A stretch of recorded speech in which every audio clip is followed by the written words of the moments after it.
Para nós entendermos o semelhante ao Filho do Homem, nós vamos começar do começo, uma questão de princípio, né?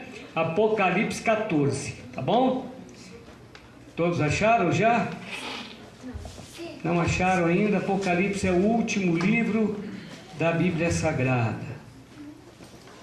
Apocalipse 14 foi escrito por João quando ele estava na ilha de Patmos, não é? Então nós vamos passar brevemente nos versículos até o 14, para depois nós analisarmos o 14. E olhei, e eis que estava o Cordeiro sobre o monte de Sião, e com ele 144.000, que em suas testas tinha escrito o nome dele e do seu pai. E ouvi uma voz do céu como a voz de muitas águas, e como a voz de um grande trovão. E ouvi uma voz de harpistas, que tocavam com as suas harpas, e cantavam como cântico novo, diante do trono e diante dos 4 animais, e dos anciãos. E ninguém podia aprender aquele cântico, senão os 144.000 que foram comprados da terra. Estes são os que não estão contaminados com mulheres, porque são virgens. Estes são os que seguem o Cordeiro para onde quer que vai. Estes são os que dentre os homens foram comprados como primícias para Deus e para o Cordeiro. E na sua boca não se achou engano, porque são irrepreensíveis diante do trono de Deus. Pode sentar, irmãos. Muito conhecido esse cordeiro. Quem era esse cordeiro? Era um cordeiro mesmo? Um animal? Não era um animal. Mas ele representava quem? Jesus. João falou sobre o cordeiro, não falou? João Batista? Quando Cristo se aproxima de João para ser batizado, o que João disse? Eis o Cordeiro de Deus que tira o pecado do mundo. E quem é esse Cordeiro que João falou? Jesus. É o próprio Jesus, não é? E aqui, o João, o João da ilha de Patmos, não aquele João Batista, ele vê o quê? O monte de Sião, o Cordeiro, e com ele 144.000. Quando é que vai acontecer o cumprimento desta cena que João viu? É agora? É no 7 anos de Ezequiel 39? É depois do milênio? Não se sabe se era depois do milênio, né? Mas nós sabemos que quando o Cordeiro estiver na glória, estará com ele os 144.000, não é? Também a grande multidão, não é isso? Quando forem arrebatados, não é? Estarão lá no monte de Sião, podemos falar em Jerusalém, esse monte de Sião, e lá está os 144.000, porque eles habitarão na cidade santa. Mas tem aqui umas qualidades dos 144.000. Ele ouviu uma voz do céu como a voz de muitas águas. Como é que é a voz de muitas águas? Vocês sabem? Como é que é a voz de muitas águas? Hein? Barulho forte. Então o barulho de muitas águas é um barulho muito forte, não é? E que mais que ele ouviu? Como a voz de um grande trovão. Quando um trovão é bem forte, né, ele é grande esse trovão, dá até para ensurdecer, não é? Mas ele vê agora o que? Ele ouve agora uma voz de harpistas que tocavam com as suas harpas. Como é que a voz do instrumento chamado harpa? Ela é muito forte ou ela é suave? Suave, não é? Então ele vê primeiro um barulho muito forte, depois ele vê um barulho suave. O barulho forte ele compara com um grande trovão e o barulho suave como a harpa. E cantavam como cântico novo diante do trono. Quem cantava? Os 144.000. E diante dos 4 animais e dos anciãos. Quem são esses anciãos, Jéssica? Lembra? Você lembra não? Quem lembra dos anciãos? Quem são? Estavam diante do trono de Deus dizendo santo, santo, santo. Sim, mas quem são esses anciãos? Quando Jesus morreu na cruz, aconteceu um fenômeno. O que aconteceu quando Jesus morreu na cruz? Rapidinho, para não tomar muito tempo. Teve um terremoto. Um terremoto, não foi? E o que aconteceu nesse terremoto? As sepulturas se abriram, não foi? E ressuscitou alguns, não foi? E foram vistos pela rua, não foi? Lá de Jerusalém, pelas praças, eles não foram vistos? E quando Cristo subiu, o que aconteceu com esses homens? Eles subiram. Subiram também. E fazem parte do que esses homens? Dos 144. Eles fazem parte do grande tribunal do júri, não é? Cada um tem um trono lá no Apocalipse, depois nós podemos estudar isso. Muito bem. Então os anciãos também cantavam o cântico novo, e ninguém podia aprender aquele cântico, senão os 144 mil que foram comprados da terra. Que período eles foram comprados? Rápido. Na morte de Cristo. Não, quando é que eles foram comprados 144 mil? A começar de quando? 1844. 1854, quando Cristo entra onde? No segundo compartimento do santuário celestial. Estes são que não estão contaminados com mulheres. Não quer dizer que não foram, mas naquele momento não estão contaminados com mulheres. Mulheres aqui é mulheres? Não, mulheres igrejas, não é? Porque são virgens. Estes são os que seguem o corpo. Por que são virgens? Porque só segue o cordeiro, não segue a besta. Por que são virgens? Não são Porque eles entraram pelas portas. E qual é que era a porta? O batismo. O batismo. Não nasceram de novo? Sim. Não estão mais contaminados com as mulheres. É o que tem que tomar cuidado para não se contaminar com a besta, nem com o falso profeta, nem com as abominações. Não é isso? Eu estou tomando tempo aqui nesses 144 mil, mas vou mais ligeiro. Estes são os que não estão contaminados com mulheres, porque são virgens. Estes são os que seguem o cordeiro para onde quer que vai. Estes são os que dentre os homens foram comprados como primícias para Deus e para o cordeiro. Eles vieram da grande tribulação, eles passaram pelo tempo de angústia, Daniel 12. Eles são como se fossem as primícias, porque os últimos serão os primeiros. E na sua boca não se achou engano, porque são irrepreensíveis diante do trono de Deus. Então esses 144 mil têm uma qualidade especial, não são mentirosos, tem que ser verdadeiro, aqueles que mesmo com dano seu, não muda. Está vendo? Muito bem. Agora os 6, olha, presta atenção como muda toda a história. Nós vamos contando aqui dos 144 mil, né? E do cordeiro. Agora vai mudar totalmente a história. Preste atenção. A profecia não é um romance.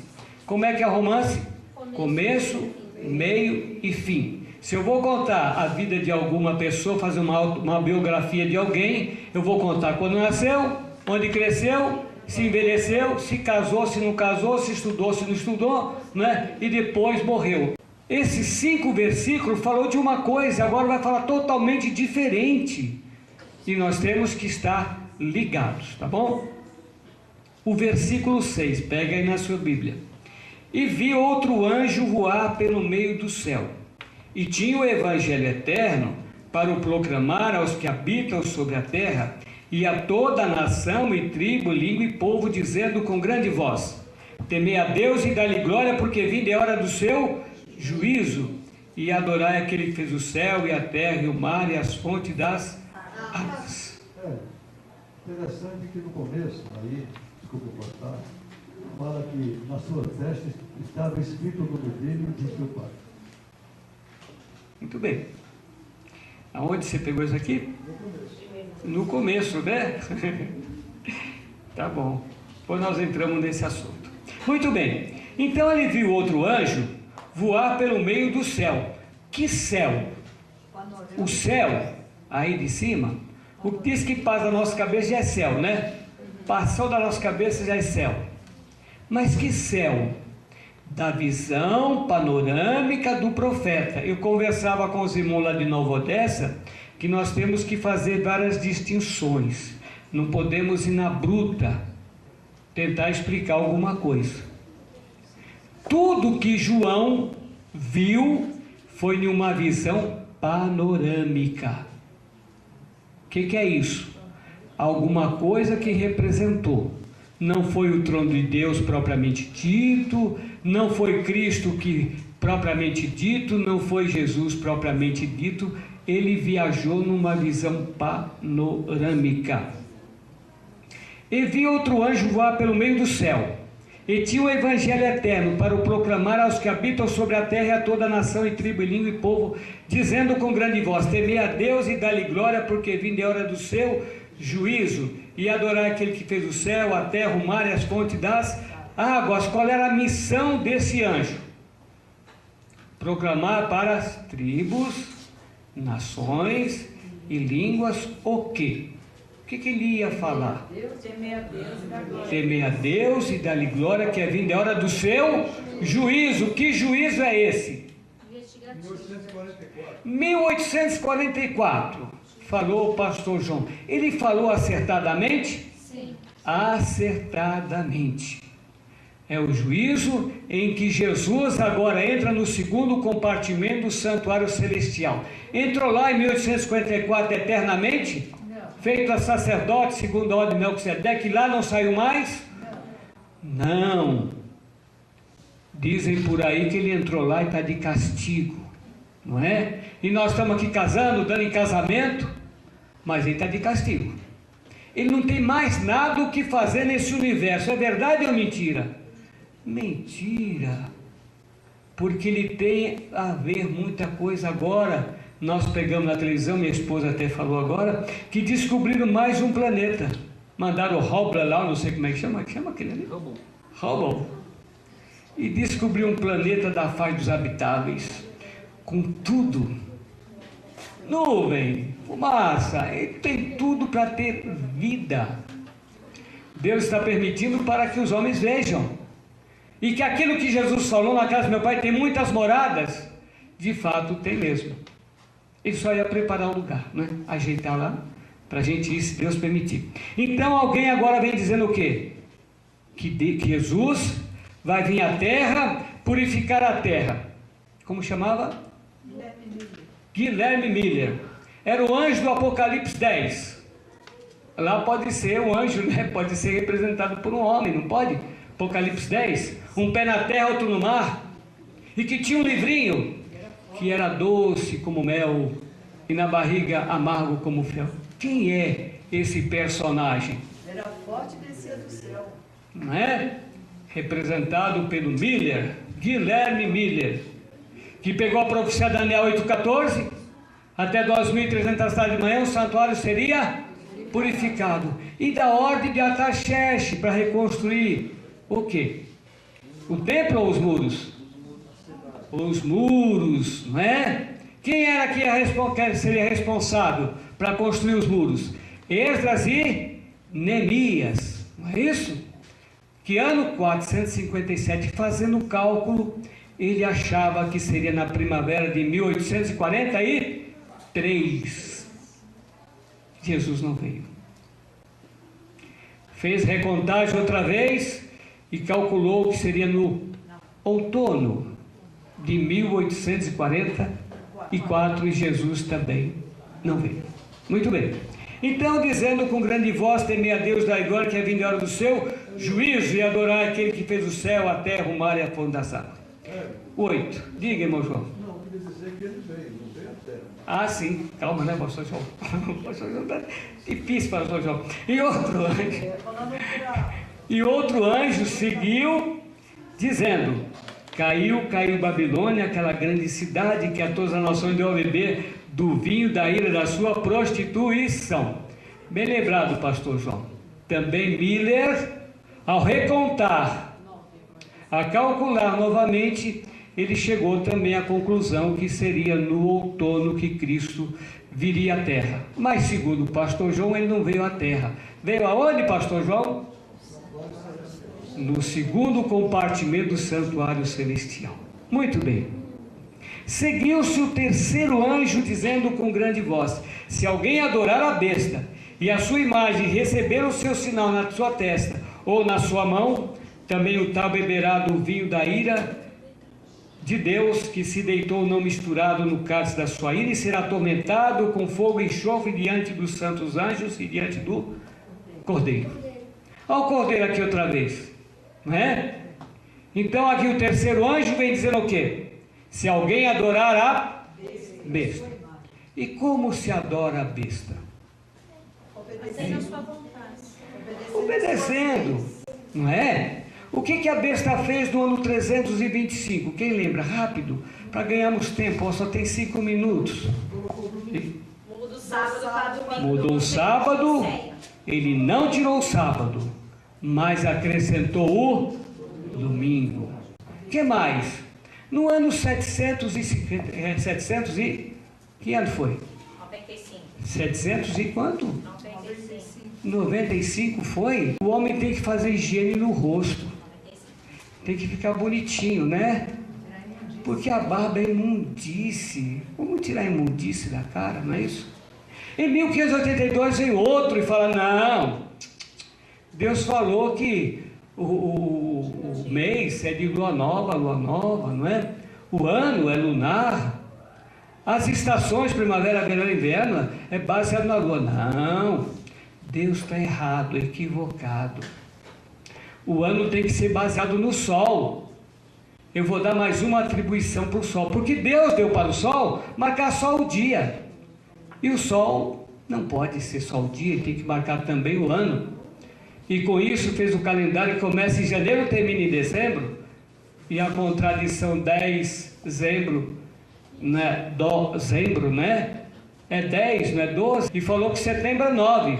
Outubro, que é 8, falou que é 10. Novembro falou que é 11. E dezembro falou que é 12.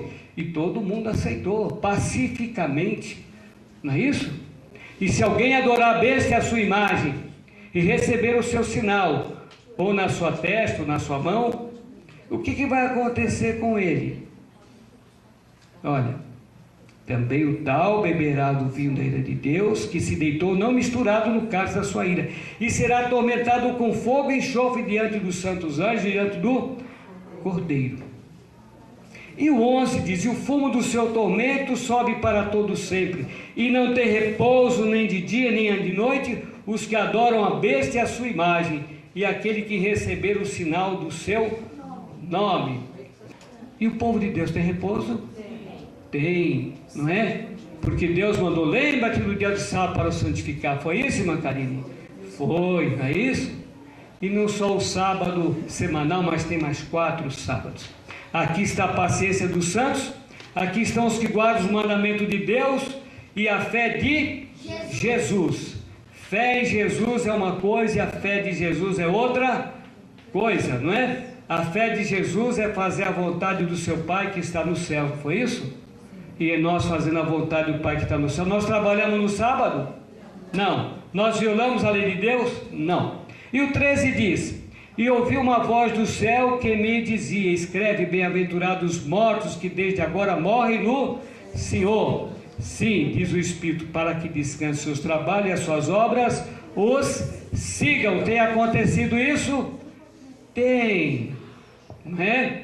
Por exemplo, irmão Menezes morreu, está irmão João, né? Irmão João, a obra não está seguindo?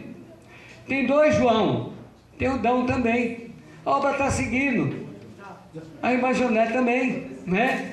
Os filhos, os netos, não é isso? Os bisnetos. A irmã Marta dormiu. Mas também tem os outros, todos que são da completa reforma, que são filhos da fé. Sim, tem a irmã Léia, a irmã Eva.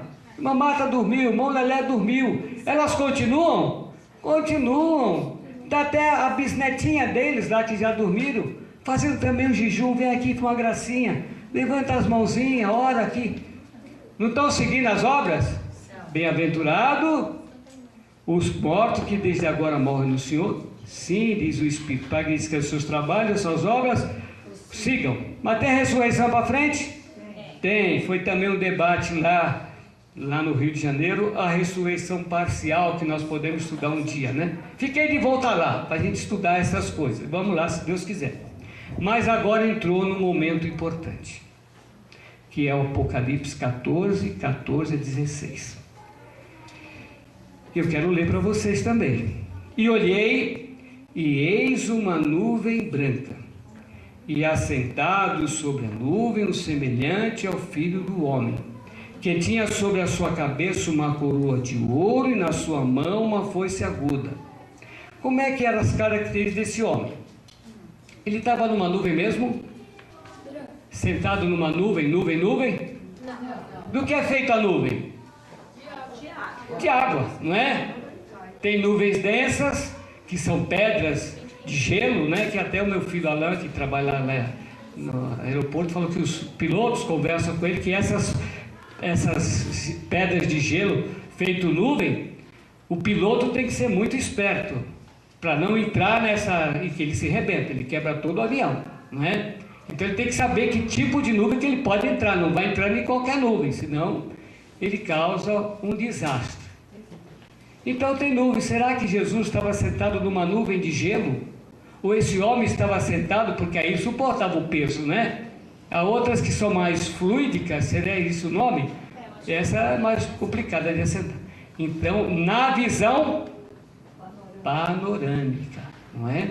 É como se Jesus estivesse, como semelhante ao Filho do Homem, estivesse sentado sobre ela. E tinha uma coroa de ouro, que representa uma coroa de ouro na cabeça de uma pessoa. O poder, não é? O poder. Se ele estiver sentado lá sem coroa, não tem poder, né? Então essa coroa também é figurada, né? Não é uma coroa mesmo, não é isso? E que ele tinha na mão uma foice aguda. Para que serve a foice aguda? Para trabalhar, né? Para colher, não é isso? Muito bem.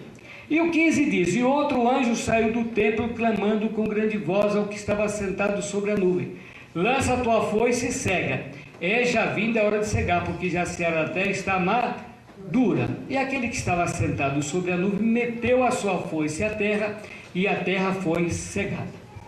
Podemos concluir desses 3 versículos, do 14 ao 16, que é Cristo, a pessoa de Cristo? Não pode, não é? Porque lá quando nós, toda a Santa Ceia, não falamos de São João 13?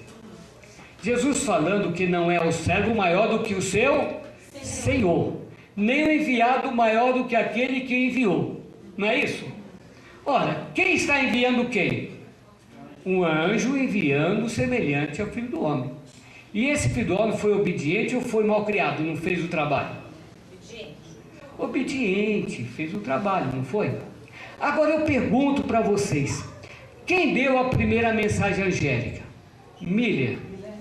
Quem executou a primeira mensagem angélica? Porque Miller não executou. Ellen White executou? Também não. Quem executou?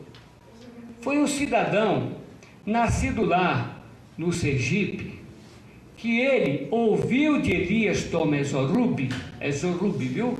Ele era sírio. Menezes, você entendeu? Menezes falou: não entendi. O que tentava Elias passar para o Menezes? O trabalho expiatório de Cristo anual, contrariando a tese dos adventistas do sétimo dia, que Cristo entrou lá e está lá até o último dia da expiação. Elias Tomesob contrariava toda a doutrina adventista, mas ninguém entendia o que ele falava. Quando chegou no jovem, 20 e poucos anos, que é um jovem, não é? Entendeu, Menezes? Não entendi. Fui sincero. Mas eu prometo ao irmão que vou estudar com carinho esse assunto. E o dia que eu entender, não só eu, mas um povo irá fazer esse jejum. Foi até um profeta. Porque eu não era. Eu era já em 1920 alguma coisa. Eu nem sonhava existir. O irmão João também. O irmão Donzinho também não. O irmão Elias também não. O irmão Alexandre muito menos. O irmão Marcelo também não. Nem o irmão Claudemir, nem o irmão Pedro. Nem a irmã Eva, nem a irmã Leia. Nós não éramos nascidos quando ele disse: eu vou estudar com carinho, mas um povo irá fazer o dia que eu entender. E esse povo faz todo ano, dia 10 de setembro, e na data certa. Isso é importante. São 82 anos, foi? Entramos no 83. Quem deu essa mensagem? Miller. Quem obedeceu? José Gomes Menezes. Porque eles, os adventistas, lá em Mount White, eles estavam, por um acaso talvez, ou profeticamente, mas não entenderam. Tiveram uma ideia que ela diz: bom seria que o povo de Deus tivesse uma festa dos tabernáculos. Bom seria uma coisa. E afirmar categoricamente que quem não subir as cabanas não vai receber a chuva é uma afirmação categórica. E o terceiro anjo: se alguém adorar a besta. Quem está dizendo isso hoje? A igreja adventista está dizendo isso hoje? Batista, metodista, presbiteriano, o judeu? Não. Quem está dizendo são os filhos espirituais de José Gomes de Menezes. Não tem por onde correr, não é? Isso é um fato público e notório. Alguém coloca aqui a igreja. Não, na igreja, para a igreja existir, primeiro teve que ter esse elemento para coordenar isso, não é? O que você estava falando é que, tipo assim, esse anjo ele não poderia dar ordem para esse cara se ele fosse Jesus acima dele. Sim, claro. Entendi. Nisso a gente compreende que essa pessoa que estava com a foice é abaixo do anjo, que recebeu a ordem, é isso? Sim. O que é essa foice? A foice é um instrumento do agricultor. A foice é um instrumento. Qual é o instrumento que veio esse semelhante ao Filho do Homem? Com que instrumento? De coleta, né? A palavra de Deus. Ceifa, né? De ceifa. É a palavra de Deus. O que a palavra de Deus diz? Se alguém adorar a besta e a sua imagem, olha, vai receber o quê? Vai tomar do cálice. E que esse cálice? Da ira de Deus. Qual o cálice da ira de Deus? Lá, a 7 última praga. A primeira praga vai cair em quem? Lembram? Não vale olhar, hein? Você não vai olhar ninguém. Vai cair em quem? Na terra. E vai fazer uma chaga mais maligna em quem? É o sinal da besta. Nos adoradores da besta.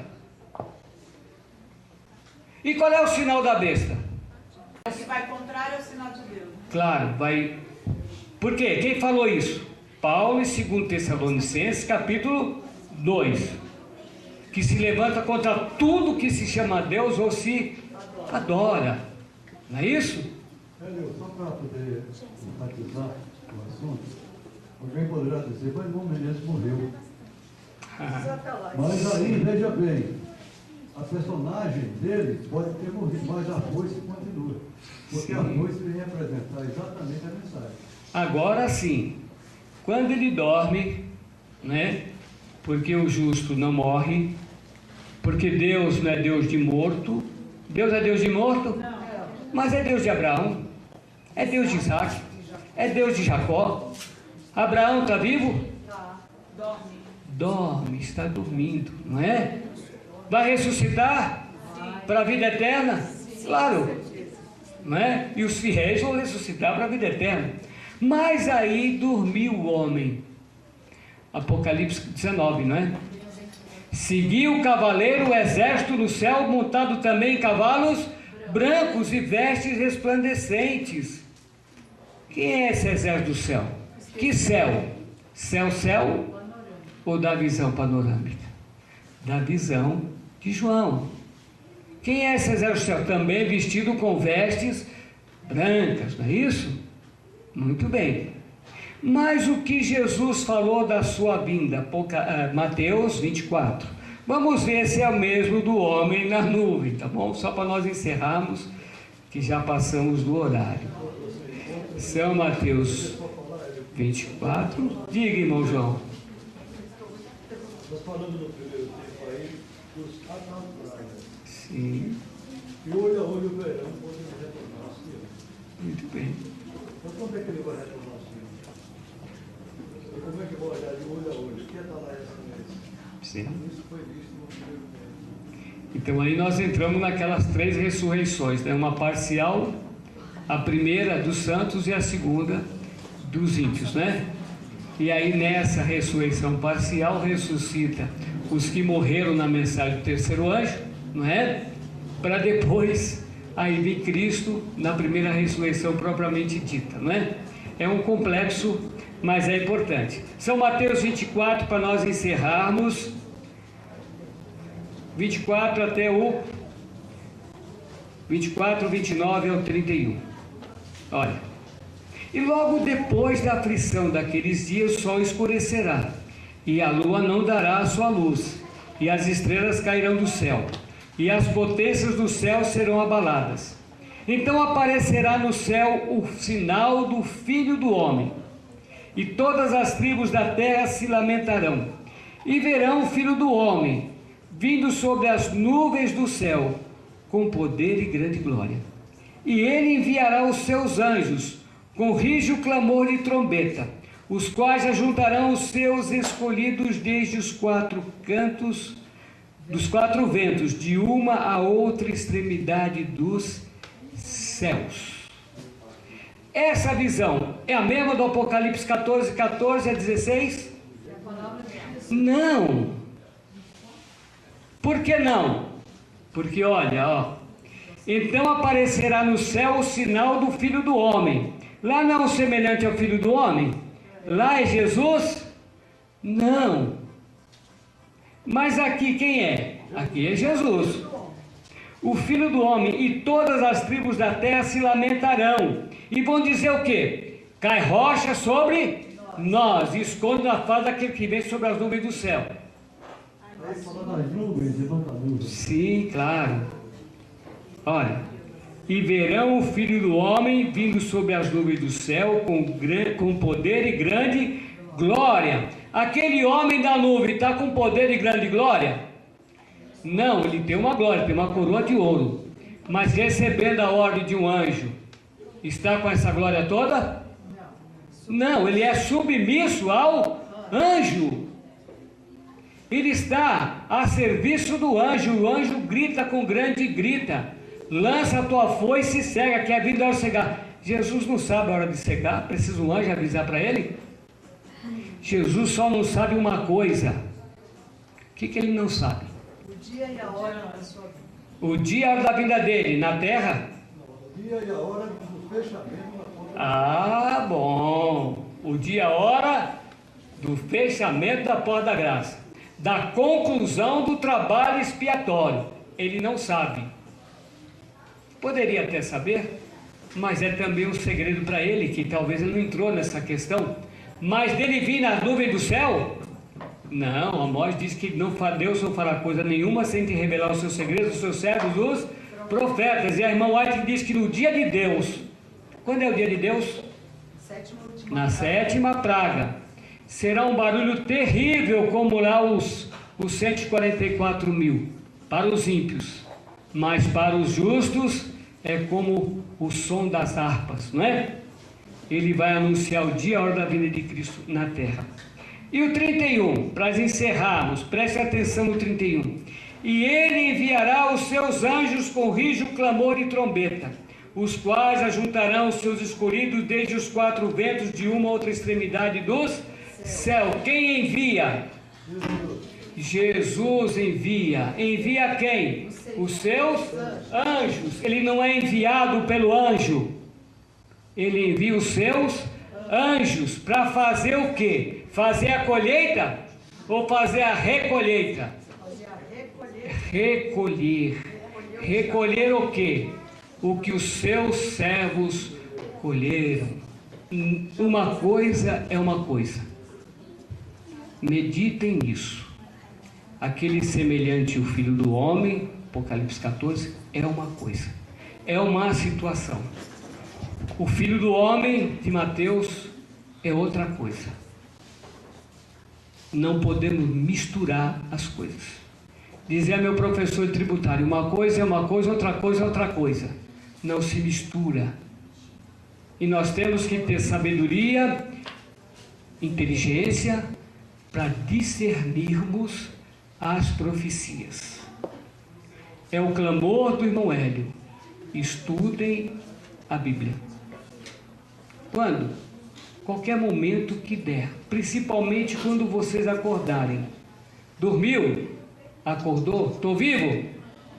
Lê a Escritura. Não precisa passar o dia lendo, não. 5 minutos, 10 minutos é o suficiente para vocês ir aprendendo. Pegue uma canetinha, um lápis, tem páginas em branco na Bíblia para escrever. Pastor João, eu não entendi isso. Me ensine. Irmão Hélio, eu não entendi isso. O que quer dizer isso? Para vocês crescerem. Não é isso? Estudem as Escrituras. Não é vergonha para ninguém estudar as Escrituras. Tá bom? Meditem nela. Abracem. Mas enquanto eu tiver alguma coisa, eu quero passar para vocês aprenderem, para vocês continuarem, né, no trabalho, porque se não tiver cuidado, vamos falar besteira e não podemos falar besteira. Que Deus nos abençoe, que Deus nos faça feliz na sua obra e que nós tenhamos sabedoria e inteligência para bem organizar nossa vida, porque estamos no fim da carreira, viu? Não tem mais tempo não. Deus nos abençoe, vamos cantar um hino para encerrarmos.